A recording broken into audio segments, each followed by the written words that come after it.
Hey, what's going on, everybody, and welcome to another edition of the Everyday Hustle Show. My name is Christian, and we got another special guest tonight on episode 9. We have Steven out tonight. How you feeling tonight?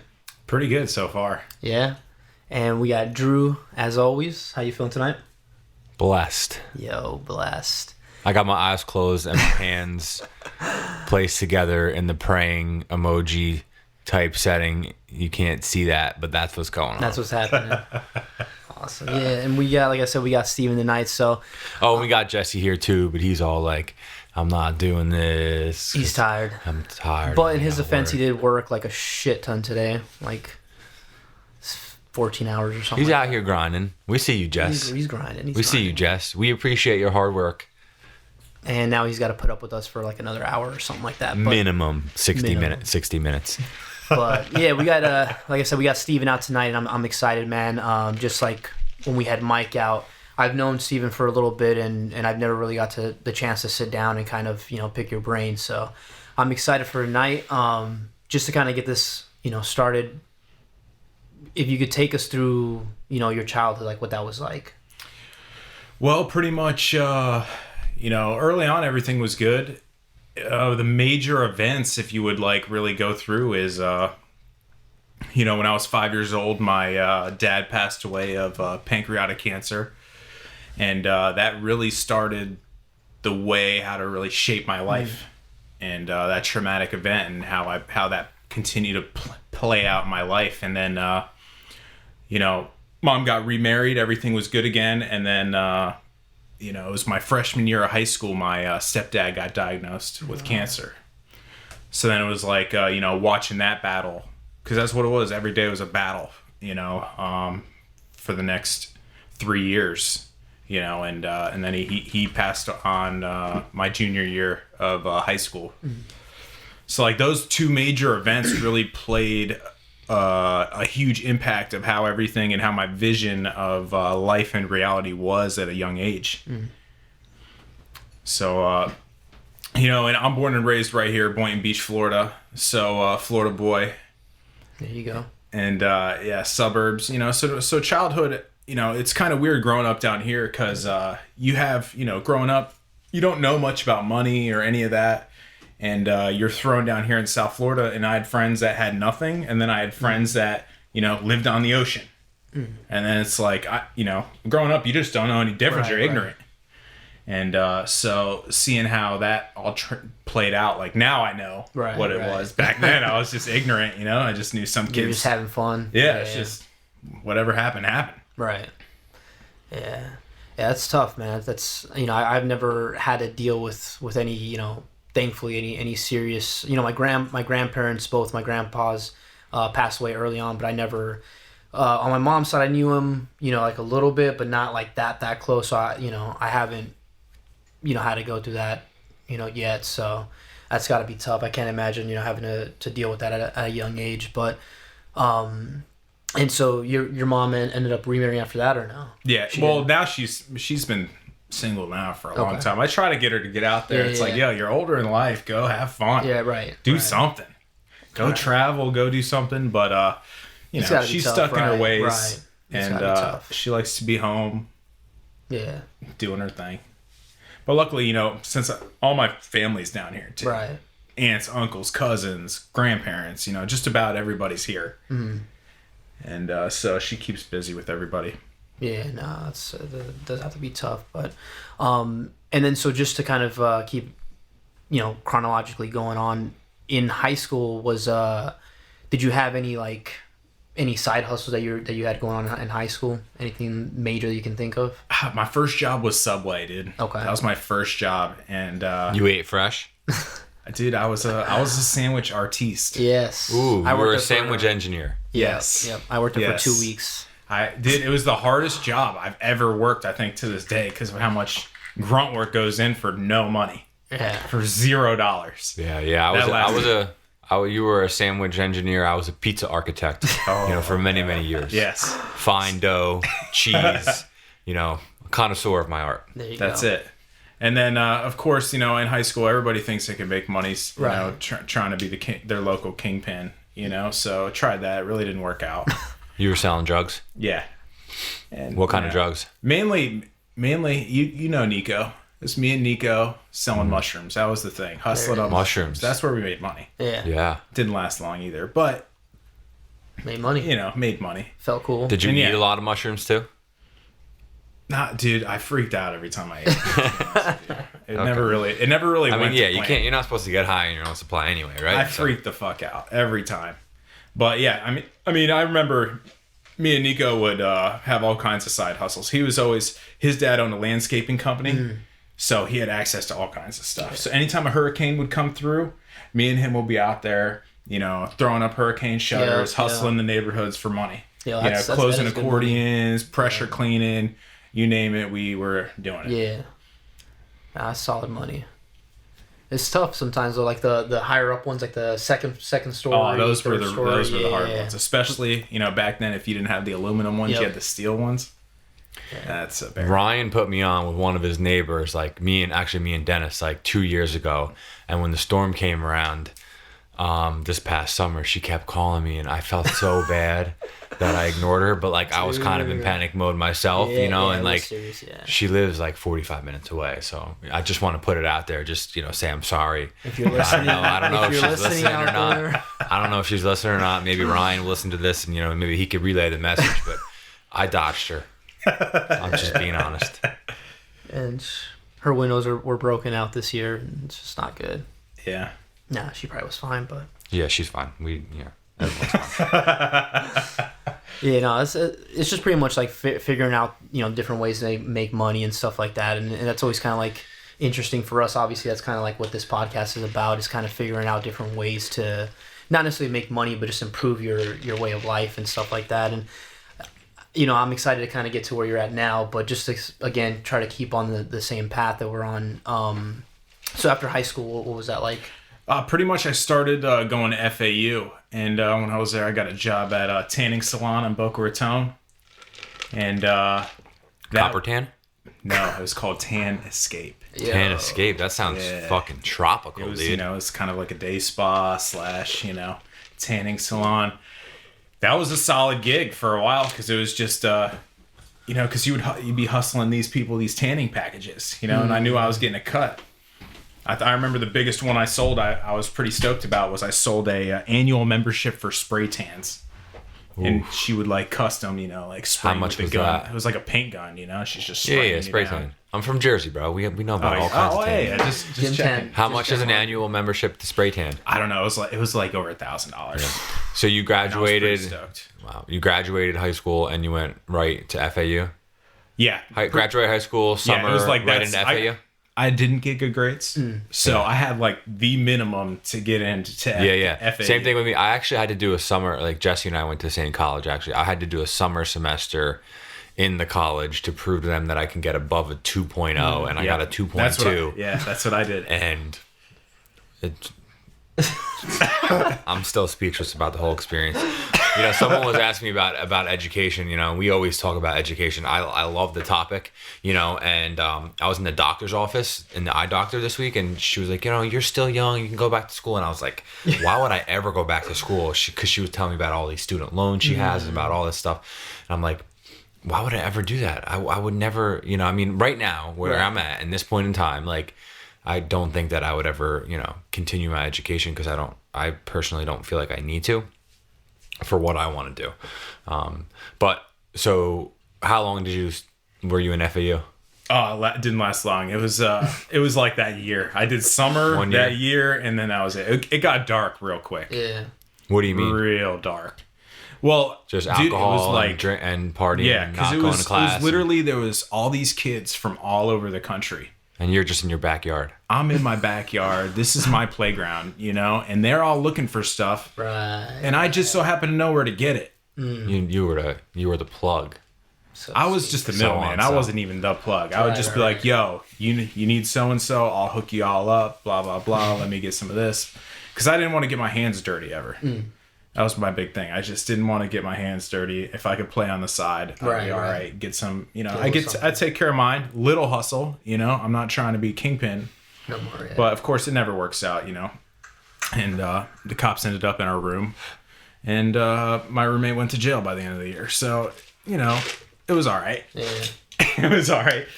And then pretty much it was like off and on. That's when I scored like, it was pretty much after that I scored like my first, because I was always in the family business. Like I started back in, my stepdad, he owned a company. He was an engineer, so he had a bunch of patents on some products and stuff. So I always worked for the family company, like out of high school and stuff. That's when I started. I started when I was like 17. And, on and off, anytime I needed money, a side hustle, I'd go back there, work a little bit. And I walked around like I owned the place, just being a dick. Show up when I wanted to, leave when I wanted to. And, but pretty much after college, I came back and needed a place to work, went there.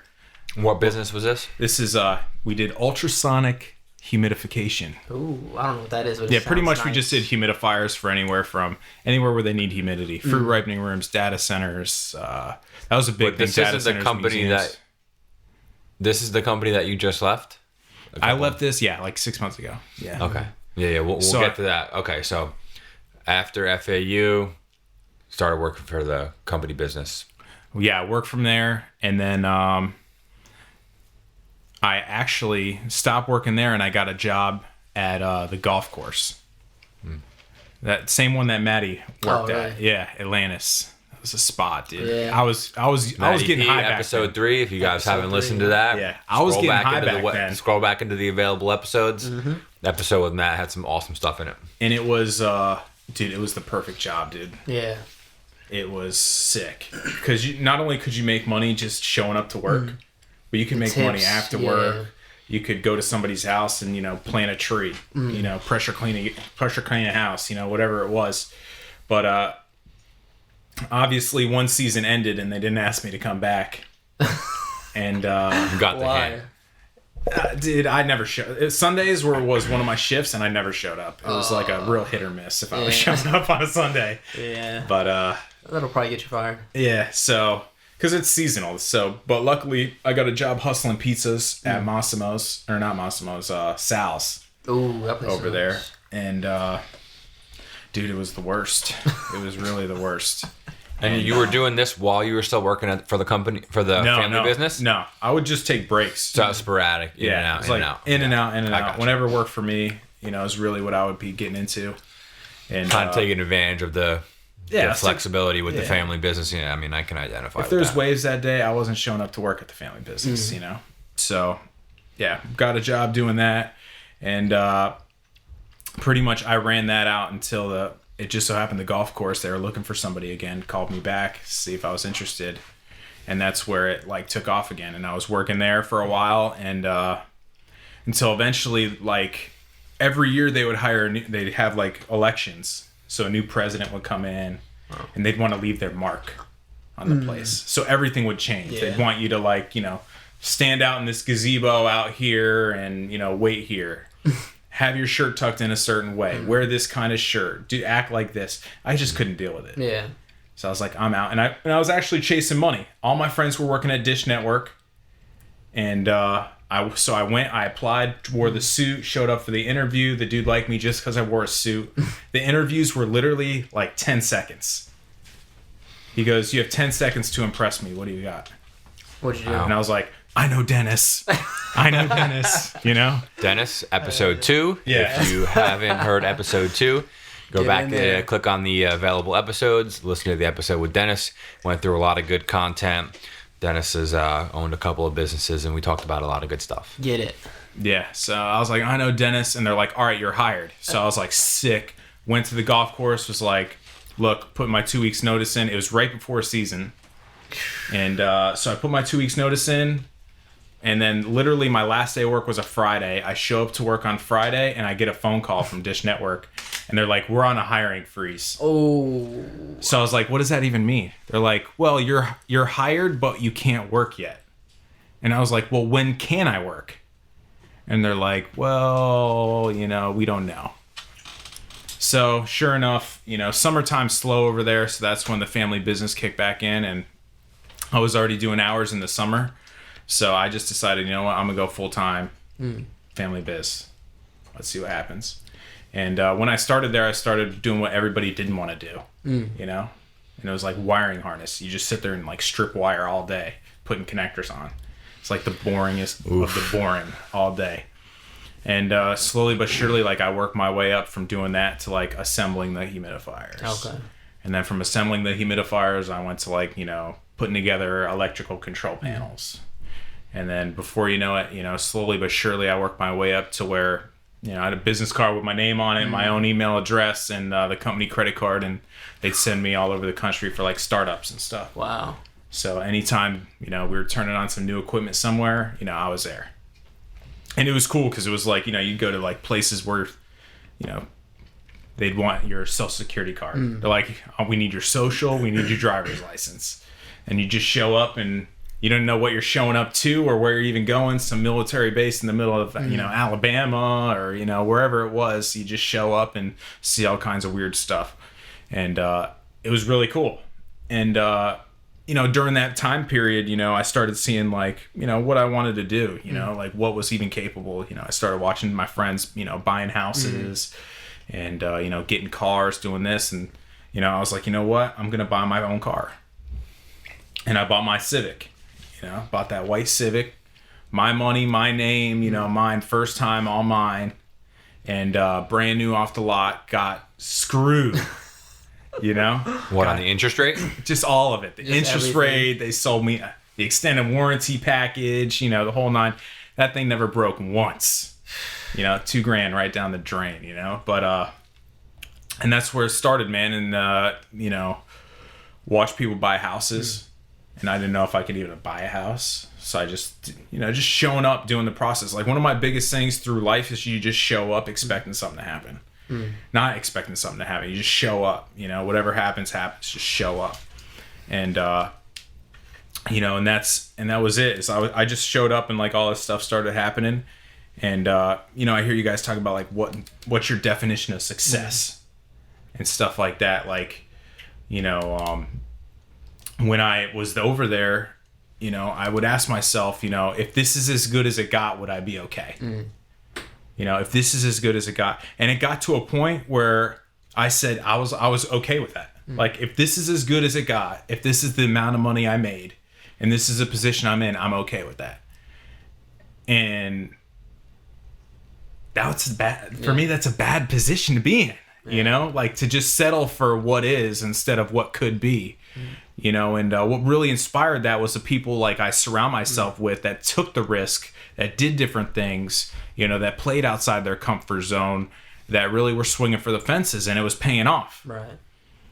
So I started really to second guess the whole, family biz thing because A, it wasn't in the family anymore, and B, another guy was owning it, and it's not mine. Right. I don't owe these people anything. There's no attachment here. I can go whenever I please, but there's that little voice inside yourself that you're okay with that. I have this amount of money I'm playing with right now. Do I want to risk it? Right. Do I want to risk it? Because, bills are paid, everything's good, money's in the bank, but do I want to risk it? And it got to the point where I was miserable, because I've reached the pinnacle. I started from the bottom and I reached the pinnacle. There is nowhere going up from here. Unless at that specific company. At that company, right? Yeah. With that job title and with everything that I was getting paid more than I deserved. He paid based off loyalty at that point. And, it was just one of those things where something needed to give. And, an opportunity presented itself for me to play completely outside my comfort zone and field. I have no idea, commercial fitness products. I have no idea what I'm doing. And, and so that's where I jumped the ship and I took a huge pay cut up front. And this is just in the last 6 months, took a huge pay cut up front. And, I'm like, I'm just going with it. Because like my plans have changed so many times. Like every time I make a plan, something happens. Like before this opportunity presented itself, my whole thing was, I'm going to sell the house. Because when I bought the house, I bought it at a low. It's at a little higher. I'm going to take that money and get something better. Not saying it's bad, but just get something better. And, so I sold all kinds of stuff. Like for a while there, I was into all kinds of crazy hobbies, bonsai trees, RC cars. And one of my biggest ones was, and this will lead into further, was, saltwater aquariums.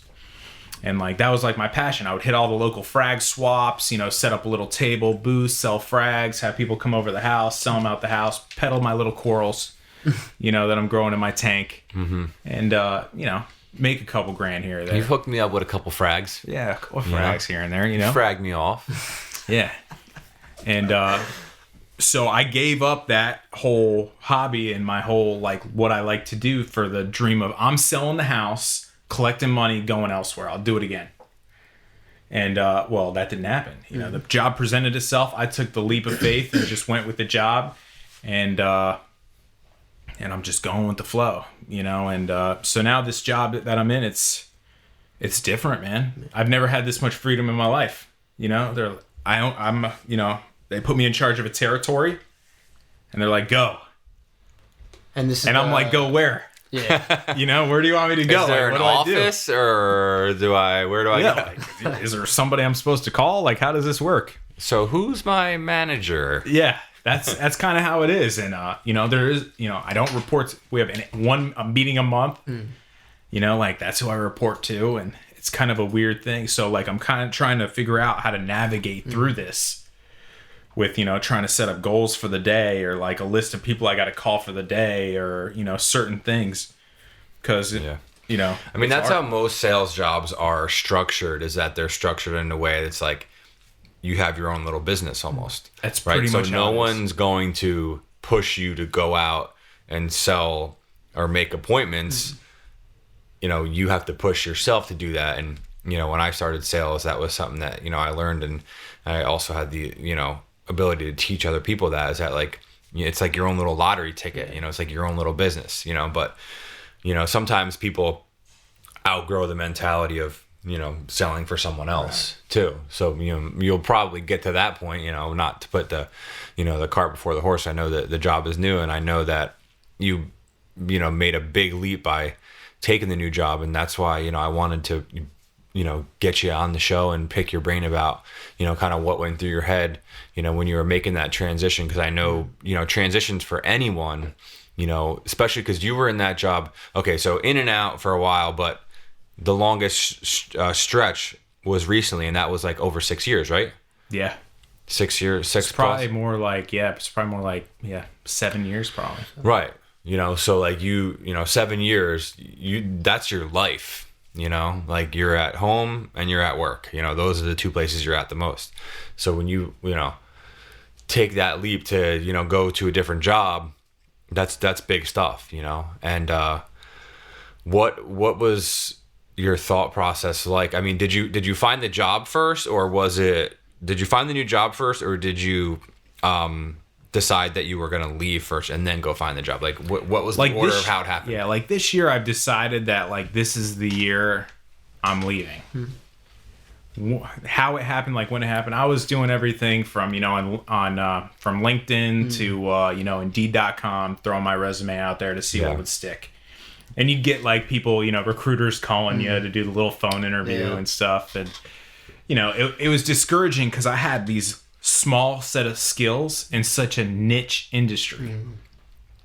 And so it's easy to be like, man, like once you start looking for stuff in your in the field of what you do, right, and see how little there is to offer, I was kind of getting like down on myself. I was like, man, am I getting paid too much? Like, is the best it's gonna get?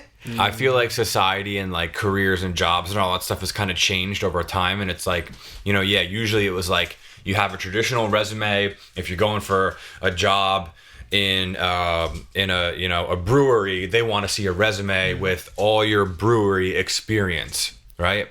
And I just feel like it's not like that anymore. Like you went and you got a job. I'm sure it's the pay might not be as good as your other position, but you basically got a job in a whole new field, in a whole new direction, with a whole new company, whole new everything, with not a shred of experience. None. Right? But what I know about you on a personal level is that you know how to talk to people. You're respectful, polite. You already talked about showing up.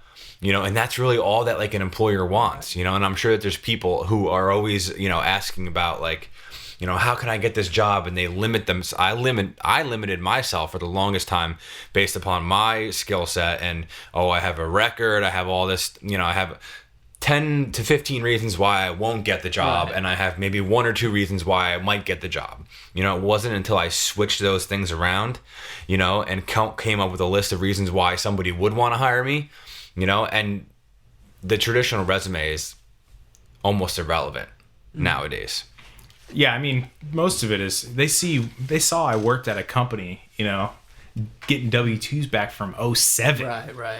That in itself spoke volumes of like what I do. It shows that you're loyal and that you're committed and all that stuff, which is those are just, to me, those aren't traits of like good employee, like a good worker. That's just, you're a good human being, right? And any company with any type of, work ethic, model that they show you, ethics, business ethics, like that all that bullshit, like it goes down, like, loyalty, compassion, like those good human traits, that's what makes, being a good person means you're a good employee, I mean, in my eyes, at least. Yeah. I mean, for most of it, it's just like, I'll go back through and through. It's like showing up, because you never know what you're showing up to. It's half the battle. Never know. It's life in general. It's all of life, dude. Yeah. For family, for friends, for loved ones, whatever it is, showing up. I may not want to show up. I may not have to show up, but I'll show up. Just period. Just showing up. Because, part of that is you never know what you're going to miss. Right. And that's pretty much where, like, this next opportunity that came across my lap. Yeah, let's talk about that, because I know that you were talking about, Coral Farm, right? And I know that you got a lot of our friends into, saltwater aquariums, and, I got rid of mine because I didn't feel like I could maintain it, and it got really expensive, and I wanted to do other things, different things, Jet skis. Yeah, I mean, that's my cup of tea, but I know that it's a passion of yours, and like that has me really fired up right now, is the whole idea of cashing in on your passion, which is like what a lot of people talk about in, the whole entrepreneurial sense of finding something that you love to do, figuring out a way to make money with it, incorporating it into your life so that way you don't feel like you're working, right? So like, how did that all happen for you? So pretty much, I'm just going about my normal routine. My wife comes home and she asked me if I knew this guy because, her boss was talking to her and asked me if I knew this guy named Brad. And I was like, no, I don't know anybody named Brad. I have no idea who you're talking about. And she's like, well, he's setting up a coral farm and wants to talk to you. Well, she was complaining at work about how fish tanks run my house. If you came to my house, it looked like a grow operation. I got lights hanging from the ceiling. I got stainless steel tables in my house, with tanks on them. Saws and chemicals and wires. And it looked pretty outrageous. And, so I guess she complained enough about that at work that it trickled down to this guy, Brad, and he wanted to set up a meeting. And I said, sure, I'll hear him out. And, the first thing that comes to my head anytime somebody says they're going to pitch me an idea is it's a scam. Right. I lived in South Florida all my life, baby. There's Scam a city. One scam after the next. So, I'm like, and I've heard enough people just talk the talk. But it was crazy. I show up to the meeting, and the guy's not just talking the talk. They got the space. They have this. They have that. Like, they have everything lined up in a way that the model's already there. It's just about doing it. Right. It's just about committing to it and doing it. And, and that's where I get like, it's one of those weird things where it's like you're sitting at a table with guys who clearly have business experience of setting up companies, multiple companies, whether they fail, do well, or whatever, they're doing it, period. And, it's one of those things where fear came into play at first because it's like, I don't know how much I'm worth or what is like a realistic expectation of like what the duties are and how I can fit into this picture. And, when they start sending contracts with, terminology, I have no idea what I don't know anything from a contract. And Did you sign it? Well, so that was the thing. I got this contract, and then it was I'm like, well, I need people to read this. Yeah. So I'm sending it all over the place. I'm like, yo, you read this, you read this, you read this, and people are like, it's so vague. It's so vague. And I'm like, well, it's vague because we don't know nobody knows what we're doing. We never set up a coral farm before, Mm-hmm. And it took that time where I just had to like look through the fear and look through the thing, and it's like, look, do you want to play on the sidelines, and just pass on an opportunity and then just watch it fly by, or are you just willing to go, either stick up for yourself, pass by, or just sign it? What are you going to do? So I just called him up and was like, look, let's clarify a few things, and let's have another meeting and really go over it. And that's what we did. And it, cleared my side of the street because I'm like, look, I already work a full-time job. Right. Like, I got one. I'll sign up for another. Like, what's up? And, what are your expectations of me? Because one of the biggest things I do is part of showing up is, like, I'm not going to give you an unrealistic expectation of, like, what I can give. Right. Because if I do that, I'm just selling you a pipe dream, man. And at the end of the day, you're going to resent the shit out of me anyway. And who knows what that one bad relationship could tarnish in the future. So, pretty much sign the piece of paper and, here we are. ChaosAquaculture.com. Get it. ChaosAquaculture.com. Anyway, but And so what do they want you to like? So pretty much I'm managing all the social media side and the website and stuff like that, filling the gaps where we're gonna miss. Okay. So whatever they need from me, I just show up when I'm needed, and pretty much I go there, after work. So there's no set like schedule. Right now, there's no set schedule. So it's nice to see. Eventually, I would love to just do this solely. Because this is my passion. This is what I like to do. And it's really exciting to be a part of it. Yeah, from the ground up. From the ground process. up. Yeah. Like, I show up to this place, and it's just a warehouse. And me and one of the guys are literally just measuring the warehouse for tanks. And then, now, that was in beginning of January. Maybe end of December, beginning of January. And here we are in almost the end of February. And it's built. There's water in the systems. Like, it's going down. Yeah, I've been there. It's not just a warehouse now. No, and it's beautiful to see that people not only doing it but doing it right. Right. Yeah. Because I tried to do it on my own, out of my house, and tight budgets, and it's hard. And but to be so these guys legit, are financially backing the. I mean, it's crazy to see when you show up and you see a pallet of goods, and that's a car right there, dude. That's a car on that pallet. Right. And to see that, it's really exciting. Yeah. And it's crazy because I'll be at work thinking of trying to make the next hustle up somebody some fitness equipment, or reaching out to a builder or something. Mm-hmm. But really, in the back of my mind, I'm thinking about the farm. What coral are we putting in there? What are we getting? And what's cool is having a bunch of like-minded people getting together to do it, because it's easy to get into it and just be almost like a chop shop selling bad goods, pretty much. But to see guys that are like-minded enough to want to do it right and legit and sell quality product, that's truly aquacultured, not just fresh out of fresh out of the wild. That's truly an epic thing. When you say aquacultured versus out of the wild, so they actually grew in a the tank. Coral themselves. Yeah, grew in a tank raised coral. Because from my experience, there's nothing like a tank raised coral. Because you could take something out of the ocean, but you're never gonna beat the ocean. It's the perfect ecosystem. God has a good tank. Oh man, just go in the backyard, baby. It's beautiful. And to see what people can do in a tank and to grow out of a tank, it's hardier. You can get crazier colors. I mean, it's really... Yeah, because you could put different minerals and elements into the water, right? Or more of certain... It's crazy what you can actually do. You can take a sample and send it to a lab, and they'll break down every element in your water and give you the actual levels of parts per million or parts per 1,000 or whatever you want about what's in there. And there's a lot of competition there's huge competition. But to do it on such a high level like we're gonna do is it's not really gonna be a storefront where a lot of people are going to be coming by every day to do that, because that's where a lot of stores will end up, falling short, because they're not only maintaining a store, they're maintaining people's home aquariums. They're going to your home and cleaning your tank, like a pool guy. Right. They're a pool guy, but for your aquarium. And what's nice is we'll just be able to focus on just the coral.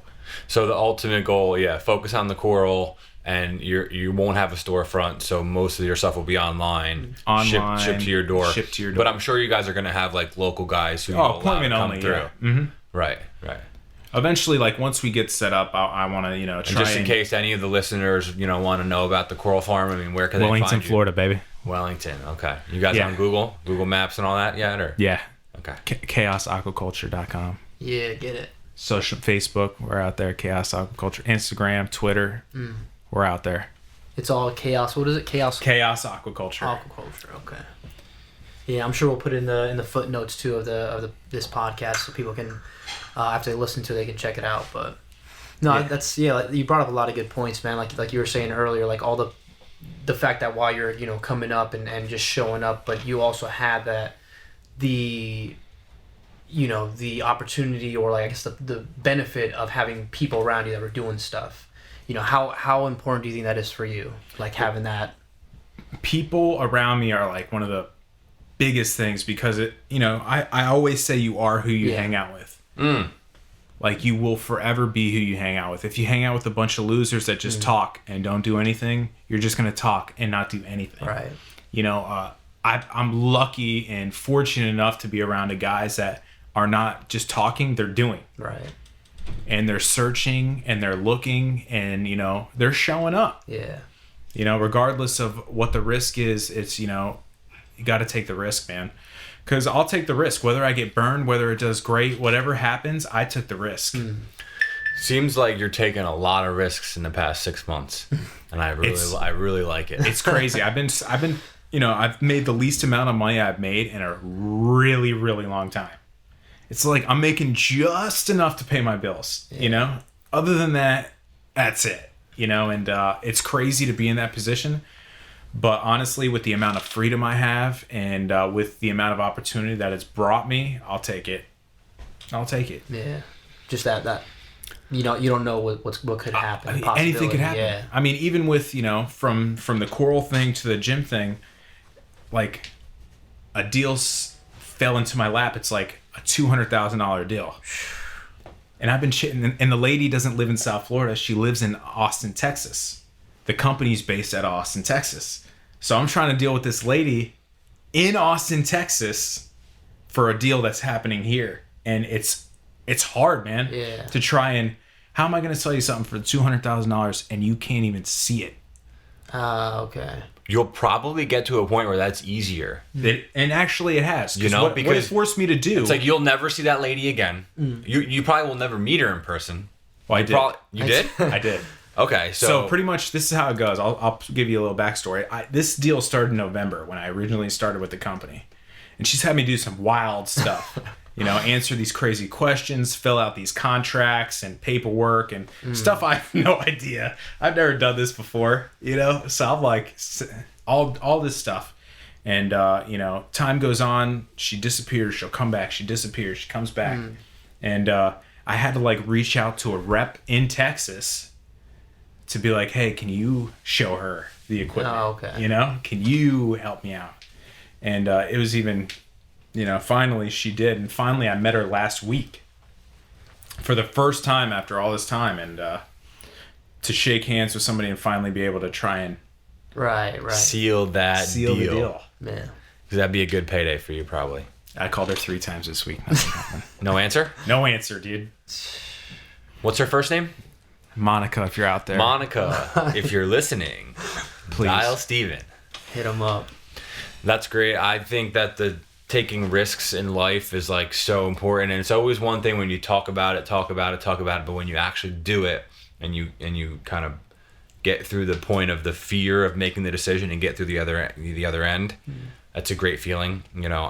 I was kind of forced to take a risk recently. I got laid off from my job this week it's Friday now. We're releasing this episode on Sunday, so by the time this comes out, it'll be Sunday. I lost my job on Monday, so it's almost been a full week of not working, and I don't want to put too much out there, but I'm taking some massive risks and couldn't be more happier. I don't even know when the next paycheck's coming, so, but you talk. Yeah. It's time to walk the walk. Let's live this life and let's do it, let's figure it out. Let's see if it works. Yeah, and if anyone's looking for a jet ski, I know someone's selling one. Yeah, nobody would buy that. Yeah, we got some high-end listeners, man. Don't doubt the listeners. Yeah, I was just showing Christian a text on my phone. I'm not sure who it was, but we'll ask them later because I'm sure they'll listen to this episode because they're not saved in my phone book. It says, I just did episode 4 and I am fucking addicted to the podcast. So I'm not sure who that is. It's a 720 area code. I think it might be somebody in Colorado, one of my buddies in Colorado. Wow. I think it might be either Jim or Josh, maybe. He's going to be pretty angry that you don't have him saved. I don't know. The phone is, That's sick, though. Yeah, so... I mean, yeah, the podcast has been amazing. It's fun, man. Yeah, the feedback that we get from the family and friends is it always helps, tweak the episodes, and it all means a lot. So. Yeah, man. But yeah, it's been a cool process. Like he was saying, like the whole risk stuff too. I'm actually going through something myself. I'm switching jobs too, which I start in March. It's an AC company, and I'm a little nervous. I put in my 2 weeks, and that went pretty well. I handed my letter of resignation, which I've never done before, but that's big dog stuff right there. Yeah, it was, usually you just say fuck you and walk out, right? in the past I've done that a couple of times, but I spoke to some people, and I was planning to obviously get my 2 weeks anyways, but the company's been good for myself, and I've been with them for 2 years, so it was cool, man. It was cool to kind of, start the process of kind of switching over and transitioning, like we're saying. And the transition is always kind of like a fear base, but then again, thinking about like the possibility, thinking about like the unknown and like what could happen. Like this is like a pretty, what I'm getting into is a pretty serious opportunity, and I'm just excited, man. I'm excited. When's the start date for the new job? Huge. March 5th. Okay, so March 5th, you're starting a new job. Steven just started a new job. He's growing a coal farm. I got laid off from my job. I don't know what I'm doing. Jesse got a promotion. He's driving an F-150. Yo. Everybody's out here just making moves. It's all about the belief. It's all about the gratitude and the perspective. And whatever you think you can do, you really can, as cheesy as that sounds. Right. I hate that people limit themselves because they think they can't do something.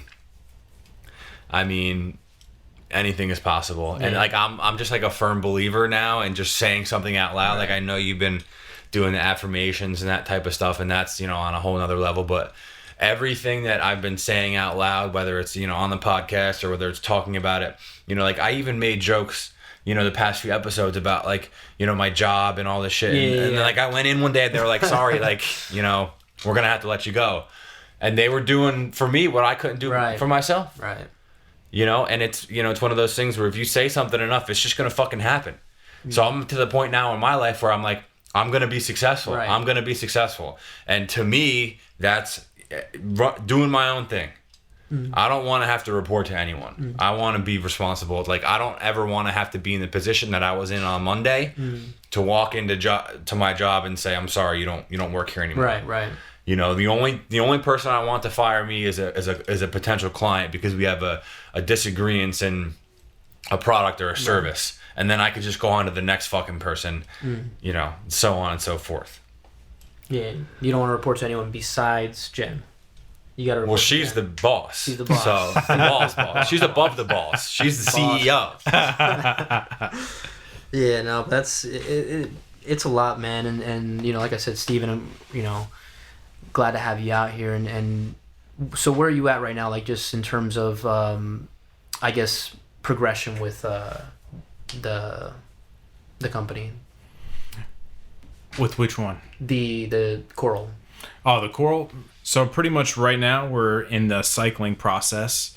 You know, we've been trying to nail this the web design process like 100%. So you guys aren't like online yet. Like if I we don't have corals and all that yet. Okay. Pretty much where we're at is, you know, we have a inventory of coral that we've been growing for a long time, but it's just it's a matter of time before we get those corals and get them into the aquaculture. It takes a while to grow. Well, pretty much you need to, you know, cycle the tank, it's called. So it needs to go through a nitrification process where, you know, it goes from like ammonia and then you develop ammonia in the tank. So you pretty much what you do is you take fresh water. Yeah. It takes about a month. You take it and you make it mature. Yeah. That's pretty much the thing. So it's got to go through the paces. And once it does that, then we'll start testing it, throwing corals in, throw some fish in, really. So I know it's got to be like in like a controlled environment. So when you ship it, how do you ship it? Like pretty much what it'll be is we'll take it and we'll bag it up. So it'll go in a bag with water in it. Okay, and it'll have all the like the nutrients. So yeah, and pretty much what you'll do is do that, and then we'll get like a cooler box. Okay. So like little coolers, and you'll put it in there, and depending on where it's going. So this time of year it's cold up north, or it should be. It's kind of not, but if it's cold, you'll put a heat pack in there. Okay. Try and keep it at the right temperature, and everything's next day shipping. Okay. So everything's next day, so that way no matter what happens, they get a healthy coral. Might be a little stress, and no extra charge to the consumer. Oh, there's a charge. Oh, yeah. But they don't get the option of it's no. I mean, mandatory. Pretty much anybody in the business they're charging. That's for shipping. a standard. It's a standard thing. Next day thing. Standard overnight. Next day is always the thing, and usually once you reach like a maximum of like how much you spend, then you'll get free shipping, or they'll run promotions from time to time. But obviously in the state of Florida, it's cheaper than shipping it, out of state and so on and so forth. But usually it's flat rate next overnight shipping. So that way, by the time they get it, and then of course you always have your standard like dead upon arrival policies. So if they open the coral and it's dead, they're not just gonna get shafted. Right. They could take a picture, send it to us, and we'll either refund them the money, credit the account, or send them another coral. So and right now, like the people you're working with, how many is it? Like a big company, or is it still right now? There's about 4 of us right now. Oh, okay, so super small then. Super small, and we're trying to keep it that way for now. But who knows the potential of what it could be? One of the big dogs out there is in Orlando, and I mean. They have huge warehouse facility with 4 times the amount of water volume that we have. At least. We've been reading this book, right? The 10X Rule, Grant Cardone. It's all about his philosophy on success and all this stuff. And I when people talk about competitors in business, I think about this one section of the book where he's talking about there's never any shortage of success. Like there's no shortage of opportunity, whether your coral farm is, you have 6 tanks or 60 tanks. Like each company has the same opportunities. Right. And there's so many people who want to buy stuff like that. It doesn't matter, what the size is. And I think that's important for me to remember even too with what I'm doing. Because I'm going to do like some photo stuff, video stuff. Same thing you're doing, social media, maybe a little bit of web design. And I think there's so many people who do that. Like I'll never make it. I'll never survive. Not with the fucking attitude like that, I won't. Exactly. So it's it's one of those things where it's there's plenty of opportunity. There's plenty of ways for you to be successful. No matter how you want to make it, no matter how you're going to get it. It's there. Right. You have to fucking go get it, though. Figure it out. It's looking through that fear, man. Like, one of the biggest things, because I grew up that way. My mom, and how I grew up, it's always a safe. What's safe? Man, I'm done playing what's safe. I'm 29 years old. If I'm going to make something happen, it's happening right now. While you got I will, right now, if all else fails, if the coral thing doesn't work out, if the, fitness equipment thing doesn't work out, at least I got out of my old job. Right. Hell yeah. Because there's nothing I hated more than showing up to a company that, was pretty much ran for a tax exemption. You know what I mean? And, it's easy to get resentful when other people are making all the money. Right. Hell yeah. And well, why get resentful when I could just go do something? Right. Go make your own money. That's it. So whether this works out or whatever it is, it's just bringing me closer to my next goal. Right. Because I've been sitting on the sideline waiting for something to happen for a long time. like I said, I was cool with where I was at. I'm not cool with where I'm at. You get to a point where you just have like, and this is exactly where I was, which is why I'm not extremely like devastated about losing my job. I just had like a thirst for something else, like this, it, like, sounds fucking corny, but something like burning inside me that says like, yo, like, let's fucking go get it. Like, let's do it. Like there's something else out there for you. Take the risk and go find it.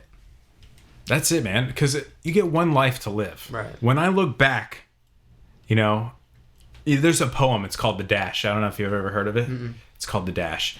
And it's like, on your gravestone, it'll say the day you were born and the day you died with a dash in the middle. Oh, yeah. Yeah. And it's pretty much what happened in between that time. Like, what'd you do? What'd you accomplish? Right. Because at the end of the day, when I die, I don't want people to be like, oh, he had a shitload of money. Oh, he owned 5 companies. I want people to be like, you know what? He was there. He showed up. He was successful. He did all these things. I want people to say good things. Right. Not just make up a whole lot of bullshit to make it sound good. I got one life to live, and I got to live it the way, I see fit. Right. And, right now I'm hungry, man. Yeah. I love it. Yeah. That's sick, man. Yeah, I'm pretty much in the exact same situation. You know what I'm saying? Like, I mean, I'm taking a little bit more of a, I guess you can call it traditional route, because what I'm getting into is, starting as a hand, going to grow with the company, a lot of opportunity there. So, it doesn't always have to look at, and like as an entrepreneur industry or, through just that one topic. But I think, just having that hunger, having that like thirst for, what could happen. Basically. Oh yeah, success looks different to every person. As many different people as there are, there's an infinite amount of different realities and perceptions of that reality. Everybody's different. Not everybody's wants to be a CEO. Right. Not everybody wants to own their own company. That's not what a lot of people's dreams are. It's just about whatever. People are wired differently. Yeah. And not that I'm saying that you're wired differently than us.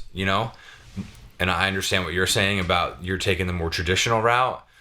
It's not traditional though. You're just at a different point in the process than we are, right? So like, I remember like talking about budget with you and helping you get your first credit card and things like that. Like I did that shit like a long time ago, So it's like, and you're a lot younger than we are, right. Like we're sitting here, we're over 30, you're not even close to that. So, but in the grand scheme of things, you're way ahead of where we were when we were that age. So you're already fucking ahead of the game. Oh, HVAC. You gotta look at it that way. It's not, because that's my old business, humidification. Yeah. That's all we did was work with HVAC stuff. Right. That's the principle behind it all. Dude, there's so much Skrilla. In the HVAC business. Yeah, and I'm getting into huge. the commercial side. So it's a lot of. I was talking to a couple of people. It's a lot of room for growth and a lot of different stuff that I'm gonna get exposed to. So it's so cool to get into some of that stuff, because like my old job, I would show up to these job sites and you have no idea. It's crazy the stuff that goes on. What you can truly get into, from building automation to it's crazy. I'm super psyched to get this to release this episode on Sunday. I can't wait for this. And I just confirmed that the person who was texting me was Jim. So I just want to say what's up, Jim. And shout out to Jim. Yeah, like so he's on episode 4, which was the one that we did the second time, just 3 of us. Oh, okay. Right, and then then we got Lauren, and he's got a couple other to get caught up with. But he actually started a podcast. Oh, really? Shout it out. What's it called? Yeah, which is crazy. Like, see, like the ripple effect. Like, this is why we're doing what we're doing, and like I don't know if it's related. It's completely different than what we're doing, but I don't know if he started it before or after we started ours. I know that he's only got a couple episodes, so he might have started it after he heard ours, thinking like, oh, it's a great idea. But his podcast is The Poor Gamers. Okay. It's POURGAMERS.com. So like if anybody that listens to our podcast is into video games, which I know Steven is, and I know a couple of our other friends baby. are. They're talking about everything, that's having to do with video games, which is, another huge industry. And like power to them. Like if video games is your passion, man, fucking go after it and figure out a way. Dude, there are tons of ways that you can make money playing video games. Twitch. Oh, it's crazy, man. You know. You watch that Twitch? So I watched it a while ago, and I couldn't believe that guys were sitting at home. People were just feeding them money. Dude. It was like going to the strip club, but virtual with a guy playing video games. it's amazing. He's not even taking his clothes What's off. that one guy's name? PewDiePie. That's There's his name, right? PewDiePie. There's a bunch He's of like them. there's a ton ton of them. You know what? I don't really like that guy. It's just his voice though. It's just his voice. That Oh yeah. There's kinda a like bunch of crazy ones. It's but hey, more power to him. Yeah, don't He's be a getting- hater, Chris. No. He's getting Don't be a money. hater, dude. I fuck with that. He's getting money. More respect. All respect to him. He's getting. Well, that's what I like about what you change guys your have voice. done is you guys just took an idea and you didn't just talk about it. You made it happen. Right. Like here you are. How many episodes in? It's This is our 9th recorded episode. I mean that in itself is inspiring. That I always support any of my friends that are like out there getting it. Whether it's on their own or starting a business or transitioning industries, whatever it is. I mean, it's huge. Right. Whether it's Jesse getting a new promotion at work and a new truck. I mean, that's huge. Driving a pickup truck, dude. that Company somebody truck else is with the paying company for? gas card. oh, get it. That's Okay. huge. Okay. And it's a Ford too. Yeah, it's nice, dude. And then switching industries, it's hard. It's not easy. I just switched, and if I would have told myself Right. at the beginning of last year that I was going to do this, I don't know if I would have told you I was actually gonna. I would tell you I I'll would. think about it. Yeah, but You know. you never know what's going to happen. You just got to show up, and eventually. And that's the someone will. moral of the story. You never know what's going to happen. All right. So if you guys want, you can check us out. www.theeverydayhustleshow.com. We're updating our blogs. We're updating our 12 book and 12 habit project every Sunday. Every time we release an episode, there's a new blog up. Instagram, The Everyday Hustle Show. That's probably where we spend the majority of our time. On Facebook too, same thing. So you can reach out us there. If you're listening to the podcast, and you know us or you don't know us, please, the best way that we can get feedback is on the iTunes app or whatever podcast app you're listening on. Give us a rating. I'm not even telling you to give us a 5-star rating. Just tell us what you think. Be honest, be brutal. That's how we're making progress. So any feedback really helps the process. Definitely. And Steven, any last words? I'm out right now. I'm out. You just blacked out for a little Yeah. bit. No, but thank you guys again. And stay tuned for this Sunday.